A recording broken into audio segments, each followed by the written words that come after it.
Doctor صاحب M Q M کو اگر دیکھا جائے تو وہ تو صوبے بنانے کے لیے بھی آئینی ترمیم کی بات کر رہی ہے کہ ہو سکتا ہے ایسا بھی. ایم کیو ایم اتنی متحرک کیوں ہے؟ اس کے پیچھے کیا وجہ دکھائی دے رہی ہے آپ کو؟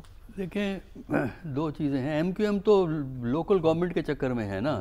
ان کا تو 27ویں امینڈمنٹ پہ بھی یہی مطالبہ تھا کہ لوکل گورنمنٹ کو کانسٹیٹیوشنل پروٹیکشن دی جائے. کانسٹیٹیوشن میں ڈال دیا جائے کہ 4 سال کے بعد یا 5 سال کے بعد جو ہے جو بھی اس کا ڈیوریشن ہے اس کے انتخابات ہوں گے. اور کیونکہ وہ یہ سمجھتے ہیں کہ اگر لوکل گورنمنٹ بن جائے تو کم از کم اربن سندھ جو ہے، کراچی ہے، حیدرآباد ہے یا اور اربن جو علاقے ہیں وہاں ان کا خیال یہ ہے کہ وہ پالیٹکس لیڈ کریں گے اور پیپل پارٹی کو کم از کم اربن ایریا سے نکال دیں گے یا کمزور کر دیں گے. تو یہ ان کی ایک ازمپشن ہے جس کی بنیاد پہ وہ کر رہے ہیں. بات یہ ہے کہ جس طرح 27ویں ترمیم سے نہ کوئی عوامی مسئلہ حل ہوگا اور نہ ہی ملکی مسئلہ حل ہوگا بلکہ اس سے پیچیدگیاں پیدا ہوں گی. اسی طرح 28ویں کا بھی یہی حال ہوگا. اس سے عوامی مسائل کا حل ہونے کا امکان ہمیں اس لیے نظر نہیں آتا کہ جب اگر آپ جو اس وقت این ایف سی ہے جس میں صوبوں کا حصہ ہے 57.5%، 57.5% ہے، اس کو اگر آپ کم بھی کر دیں امینڈمنٹ کر کے تو اس سے فیڈرل حکومت کا ضرورت پوری نہیں ہوتی. اچھا کتنا کم کر دیں گے؟ 5% کم کر دیں گے تو 5% کتنی رقم بنتی ہے؟ اچھا پھر اس کا جو فیڈرل حکومت کا جو پرابلم ہے وہ اپنے خرچ کم کرنا نہیں چاہتی لیکن پیسے سمیٹنا چاہتی ہے ادھر ادھر سے. جس طرح آپ کے یوٹیلیٹیز کے بل اٹھا کے دیکھیں نا، اس میں بھی پیسے سمیٹنے کا ایک طریقہ حکومت نے نکالا ہوا ہے. یہ جرمانہ لگا دو، وہ جرمانہ لگا دو، یہ ٹیکس لگا دو، فکس چارجز لگا دو، فلاں چیز لگا دو. آپ بل کو پڑھ کے دیکھیں. اسی طرح یہاں یہ چاہتے ہیں کہ صوبوں سے کچھ اختیارات چھین لیے جائیں، پیسے چھین لیے جائیں. اس سے فرق نہیں پڑتا. وہی وجہ یہ ہے کہ جو آپ پہ جو باہر کے قرضے ہیں، جو آپ کہتے ہیں نا قرضے دینے ہیں، آپ کے اوپر اتنے قرضے ہیں کہ یہ 5% اگر آپ کم بھی کر دیں فیڈرل کو صوبوں کا یا 10% بھی اگر آپ کم کر دیں تب بھی آپ کا کھاتہ پورا نہیں ہوتا. آپ جو قرضے ری پیمنٹ کرتے ہیں، 2 طریقے ہیں جس سے ری پیمنٹ ہو رہی ہے اس وقت بیرونی قرضوں کی، جس سے ہم ڈیفالٹ نہیں کر رہے. ایک تو یہ ہے رول اوور، اس ڈیوریشن کو بڑھا دیتے ہیں اور جب ڈیوریشن کو بڑھایا جاتا ہے انٹرسٹ ریٹ اوپر جاتا ہے، جو ہم یہ بتاتے نہیں ہیں آپ کو. اچھا دوسرا جو طریقہ ہے، نئے لون لے کے آپ پرانے لون پے کرتے ہیں. تو اس طریقے سے آپ اپنے لونز پے کر رہے ہیں. لہٰذا اس سلسلے سے آپ نکل سکیں. جہاں تک ڈیفنس ایکسپینڈیچر کا تعلق ہے اس کا بھی کھاتہ پورا نہیں ہو سکتا کیونکہ ڈیفنس ایکسپینڈیچر بڑھ گیا. ابھی کل ہی آپ کی اکنامک کونسل نے ایڈیشنل اماؤنٹ کچھ پروجیکٹس کے لیے، سیکیورٹی پروجیکٹ ہیں، ٹیررزم کا بھی خطرہ ہے جس کے اندر اس کی ضرورت ہے، ٹیررزم کو آپ نے ڈیل کرنا ہے اور پریشرز ہیں. تو میرا نہیں خیال کہ اس کا آپس میں کوئی ریلیشن شپ. آرگومنٹ یہی ہے لیکن یہ ہے کہ آپ یہ دیکھیں 5% کم کریں گے تو کتنا پیسہ بنتا ہے. تو بیٹھ کے ذرا پروفیشنلی ڈیل کریں نا، سیاسی بیان سے آگے بڑھ کے، کہ اگر 5% کوٹا ان کا کم کرتے ہیں تو کتنا پیسہ بچتا ہے. اگر 10% آپ کم کر کے 47.5 پہ لاتے ہیں، 52.5 پہ لاتے ہیں، 47.5 پہ لاتے ہیں تو کتنا پیسہ آپ کو بچتا ہے. کیا اس سے آپ کی ڈیفنس کی نیڈز یا قرضوں کی نیڈز پوری ہوتی ہیں؟ لیکن یہ معاملہ تو تب پیش آئے گا نا جب پیپلز پارٹی مانے گی. وہ پیپل پارٹی کی تو بات، پیپل پارٹی اس میں ظاہر ہے اس کے حق میں نہیں ہے، لیکن میں تو آپ کو ویسے میرٹ پہ بات کر رہا ہوں نا اس چیز کی. اسی طرح لوکل گورنمنٹ کا جہاں تک تعلق ہے، ان کا انٹرسٹ صرف سندھ تک ہے لیکن ان کو یہ ایک چیز کا نہیں پتا کہ لوکل گورنمنٹ کس قسم کا کام کرتی ہے. دیکھیے لوکل باڈیز اور لوکل گورنمنٹ میں فرق ہوتا ہے.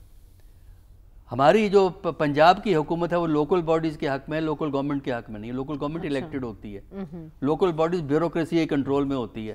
جو پنجاب کا نیا ایکٹ آیا ہے اس کو پڑھ کے تو دیکھیں نا، اس کو پڑھ کے تو دیکھیں، آپ کو پتہ لگے گا کہ لوکل گورنمنٹ کی اوقات کیا رہے گی. اسی طرح سندھ کے اندر میجورٹی تو پی ایم، اس کے بعد مسلم لیگ نا پیپل پارٹی کے پاس ہے، وہ ایکٹ کو آگے پیچھے کر سکتے ہیں بڑی آسانی سے. تو اس لیے گیم اتنا آسان نہیں ہے. جب تک دیکھیے اپنے ذاتی یا انڈیویجول مفادات یا اداروں کے مفادات کے حساب سے جب آئین کو بدلیں گے یا انسانی کچھ شخصیات کے حوالے سے آئین کو بدلیں گے تو آئین کا بیڑا غرق ہوگا. ٹھیک ہے. آئین کو اگر آپ نے امینڈ کرنا ہے تو آپس میں کنسنسس ڈیولپ کیجئے, آپس میں اتفاق رائے ڈیولپ کیجئے. کہ ان دو پہ تو انہوں نے کر لیا جو عوامی نہیں, اس میں بھی زبردستی ہوا ہے, دو پہ جو کیا ہے. لیکن جو چیزیں عوام سے مشروط ہوتی ہیں اس پہ نہیں ہوتا. نہیں, عوام اس لیے کہ عوام جو ہے نا ان کا مفاد ہماری سیاستدانوں کا مفاد نہیں ہے. ڈاکٹر صاحب کا یہ ماننا ہے کہ 28ویں ترمیم کے بعد بھی عوامی فلاح تو کچھ بھی ہمیں دکھائی نہیں دے گی, عوامی مفاد کہیں دکھائی نہیں دے رہا. آئی ایم ایف کی رپورٹ کو کیا سمجھا جائے, کیا مطلب لیا جائے, اگر اس پر جو انہوں نے پوائنٹس ہائی لائٹ کیے ہیں اور جن میں اصلاحات کی بات کی ہے, اگر وہ اصلاحات نہیں ہوتی تو اگلی قسط ملنا نہ ملنا, کیا اس سے اس کا کچھ تعلق ہے؟ نہیں, میرا نہیں خیال کو اس سے کوئی تعلق ہوگا. دیکھیے جو باتیں اس رپورٹ میں کہی گئی ہیں وہ ہمیں تو پہلے سے پتہ ہے, اور ہم یہاں بھی کرتے رہے ہیں اور ویسے بھی گفتگو میں ہوتی رہتی ہیں. اور دلچسپ بات یہ ہے کہ اگر یہی باتیں کوئی انڈیویجول کرتا تو حکومت اسے ملک دشمن قرار دے دیتی کہ یہ تو پی ٹی آئی سے ملا ہوا ہے. لیکن یہ رپورٹ حکومت کے خلاف نہیں ہے, یہ نظام کے خلاف ہے. یعنی یہ نہیں ہے کہ یہ انہوں نے ٹارگٹ کیا ہے موجودہ حکومت کو, بلکہ اس سے پہلے کی حکومت, اس سے پہلے کی حکومت, ان سب میں یہ چیزیں ہمیں نظر آتی ہیں. بات یہ ہے کہ ہماری سیاست چلتی ہے مفادات پہ. اچھا, بات یہ ہے کہ جو طاقتور لوگ ہیں ان کے مفادات اتنے زیادہ سٹرونگ ہیں کہ ان کو ہاتھ ڈالنا ایسی حکومت کے لیے ممکن نہیں ہے جو حکومت سیاسی طور پہ کمزور ہو. دیکھیے حکومت کو جو سٹرینتھ ملتی ہے یا تو پاپولر سپورٹ ہو اس کے پاس, ایسا لیڈر ہو جس کے لیے عوام کھڑے ہو سکتے ہو, وہ اس وقت پاکستان میں نہیں ہے, یا آپ کو اداروں کی سپورٹ ہو, جو بیوروکریسی ہے, ملٹری ہے, جو ریاستی ادارے ہوتے ہیں, الیکشن کمیشن ہے, یہ سب ادارے ہیں ریاست کے, وہ آپ کو سپورٹ کرتے ہوں تب بھی آپ کی سٹرینتھ بنتی ہے. لیکن پھر آپ کو کمپرومائز کرنا پڑتا ہے, ان اداروں کے ساتھ کمپرومائز کرنا پڑتا ہے, اور کچھ افراد کے ساتھ کمپرومائز کرنا پڑتا ہے. تو پاکستان میں مسئلہ یہی ہے کہ رپورٹ نے جو باتیں کی ہیں وہ ہمیں پہلے سے پتہ ہیں, لیکن انہوں نے ایک کنسائز طریقے سے 186 پیج کی ایک رپورٹ جو ہے وہ نکال دی ہے, جو ہماری بحث کے لیے بڑی اچھی ہے. لیکن حکومت کی پالیسی میں کوئی فرق نہیں آئے گا. جس طرح ابھی کہا گیا کہ حکومت کے اپنے خرچے ہی کم نہیں ہوتے, یعنی جو آسٹیرٹی کی ایک ڈرائیو کا ہم بار بار سنتے ہیں.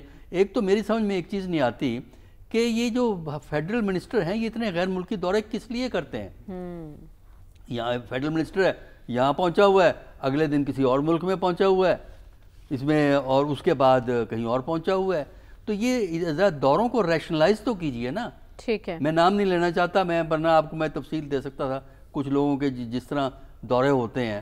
تو سوال یہ ہے کہ جو آپ کے بڑے آفیشلز ہیں, جو منسٹرز ہیں, جب تک ان کا دورہ اسینشل نہیں ہے, غیر ملکی دورہ کیوں ہوتا ہے؟ ٹھیک ہے, کس لیے آپ ان کو بھیج دیتے ہیں کہ جائیں وہ فلاں میٹنگ ہو رہی ہے میں تقریر کرائیں, منسٹر صاحب تقریر کراتے ہیں اور وہ اپنا دورہ کر لیتے ہیں. تو اس کا خرچ کون دیتا ہے؟ عوام دیتے ہیں. اپنی جیب سے پیسے نہیں جاتے نا, یہ تو خزانے پر بوجھ ہوتا ہے. اسی طرح اور جب تک حکومت خود یہ فیصلہ نہیں کر لیتی اس وقت تک حالات بدلیں گے نہیں, اور خود حکومت فیصلہ نہیں کر سکتی. ٹھیک ہے, بڑے لوگوں کے مفادات کو آپ نقصان پہنچائیں گے, آپ کی حکومت چلتی ہو جائے گی. ٹھیک ہے, تو اس لیے کوئی حکومت جو ہے وہ رسک نہیں لے گی. ہاں, غریبوں پہ ٹیکس لگاؤ, عوام پہ ٹیکس لگاؤ, یوٹیلٹیز کی پرائسز بڑھاؤ. سب سے آسان کام یہی ہے نا, آسان کام یہی ہے نا. عوام بیچارے بولتے نہیں ہیں, یہی وجہ ہے نا, غریب غریب تر ہوتا جا رہا ہے اور امیر امیر تر ہوتا جا رہا ہے.